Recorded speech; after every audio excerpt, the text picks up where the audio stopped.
Hello everyone. Today we are going to talk about the most important topic in public speaking related to communication skills and related to interpersonal skills. And the topic is the power of presence. So now let's understand what is this presence that I am talking about. Imagine there's a room full of people. This one person enters the room and everybody's attention is captivated by this particular person. This magical charm that the person carries while he or she walks into the room is known as presence. This magic is known as presence. In this video, let us see in detail what are the factors that provide power to this presence and what are the factors that take away power from your presence. Presence is much more important than the words you speak, much more important than your personality or the mask that you're wearing in public.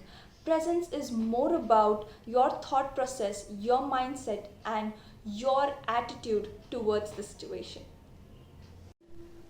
So I'm going to talk about three things that contributes towards the power of your presence. The first two things contribute in a very positive way, that is, they increase the power of your presence, and the third thing contributes in a very negative way, that is, that it takes away the power from your presence. The very first thing is having an optimistic mindset. To explain this further, let me share a short story. This happened in my college. I was given the responsibility of an event to be conducted in the auditorium. I was the event head of that event and I was responsible for the complete planning and execution of that event. So that morning we all gathered into the auditorium, started doing the preparations, all the guests were invited, all duties and responsibilities were distributed, and after that we went away from the auditorium to change into our event clothes and come back. At that point in time, I received a call from my teammate that some situation has happened in the auditorium which can hamper the event experience, or which was actually a problem that was coming in between to get the event started. When I got to know about this, I rushed into the auditorium and I started thinking about all the possible solutions that I can execute there so that my event does not get hampered. As I entered the auditorium, I had a discussion with my teammates. I told them what to do and I told them what precautions are we going to take in order so that this problem does not affect our event in any way. The event was conducted very successfully, and after that, when I went home in the evening, I received a message from my junior. She said that I did not know you before the event. As you entered the auditorium, I sort of got the vibe that you are going to solve the problem. She had no idea that I was the event head or who was I exactly. But still, she got a vibration from me that I was someone who is going to solve this particular problem that has happened. I was shocked. In fact, I was surprised how your mindset and your solution oriented approach reaches to people even before speaking a word. I had never spoken to that girl, but she sort of got the vibe that I was the one who was going to fix the problem.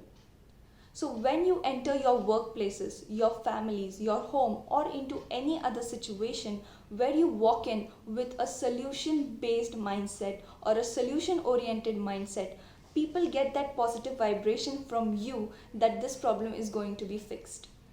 Especially in the case of leadership, where you are the person who is responsible for sharing the optimism and positivity with your teammates so that the problem that is in front of you can be solved in a very good way.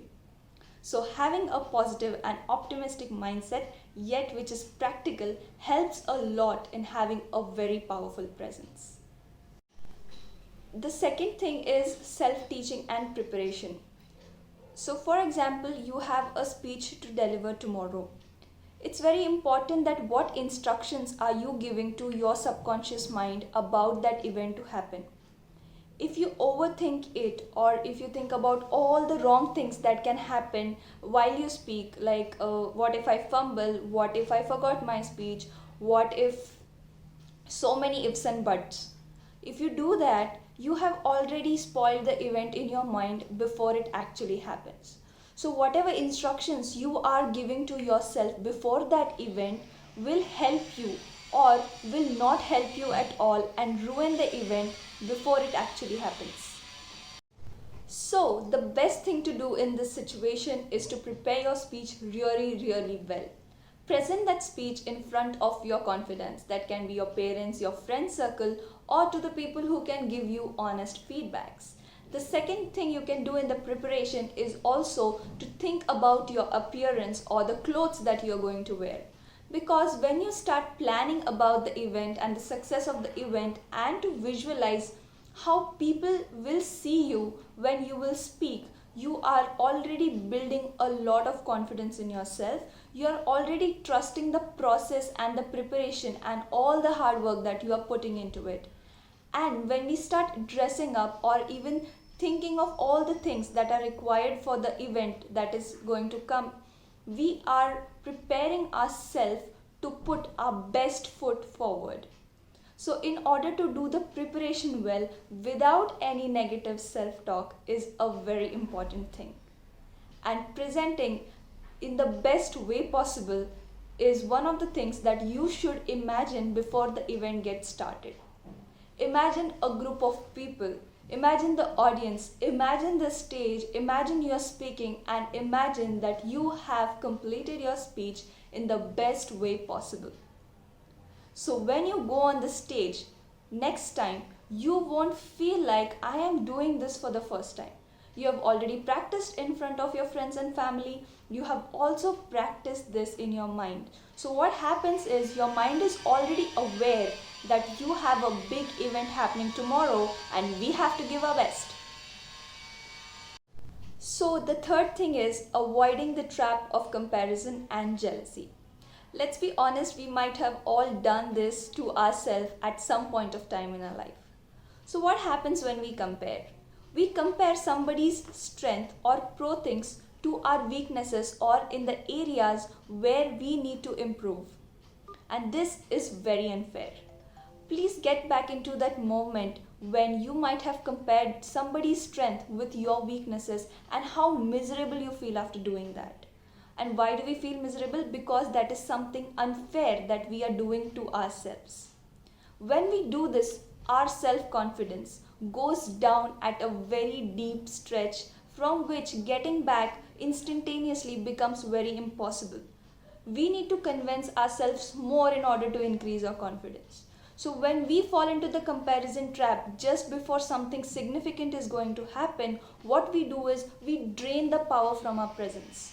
So we should be very careful about not falling into the trap of comparison. At a concluding note, I would like to say that trust the process, trust your own hard work, trust the uniqueness and the unique gift that you have got to share with the world. By doing so, you increase the power of your presence incredibly. All the best to all my friends who are in this journey with me to transform yourself and help the world in the best way possible. Please follow me on Instagram, subscribe to my channel, and also find the link to my blog Igniter Rutuja in the description box below. Check the article Power of Presence, in which I have discussed all these points in very much detail.